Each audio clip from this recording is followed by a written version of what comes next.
فقط في شهر رمضان 35 مليار. منين وإلمن؟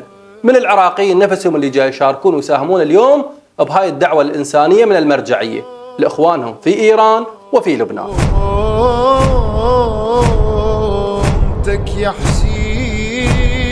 البعض يسأل هذا السؤال إما بدافع الجهل أو هو مدفوع ويثير الفتن.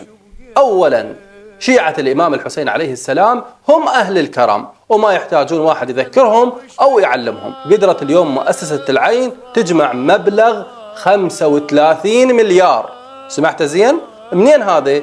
هذا مو منك أنت اللي تقول ليش ما تتبرعون، هذا من الناس اللي تتبرع اليوم لبنان وإيران. هاي أموال رب العالمين وأنت مجرد وكيل عليهن، فغصبا على خشمك تحسن التصرف بهذه الوكالة. ورب العالمين يقول لك الأقربون أولى بالمعروف. من هم الأقربون؟ مو إيران ولبنان، أبناء بلدك. 35 مليار لأيتام العراق، للعوائل المتعففة، للناس الفقراء، رواتبهم الشهرية أكثر من 10 مليار. هاي منين؟ منك أنت اللي تقول ليش تساعدون وتساهمون؟ لا، أنت أموالك إلك مترف فيها، مع هذا تجي وتحاسبنا على أموالنا. لا تنطون، أنت شو عليك؟ ننطي ونشارك ونساهم.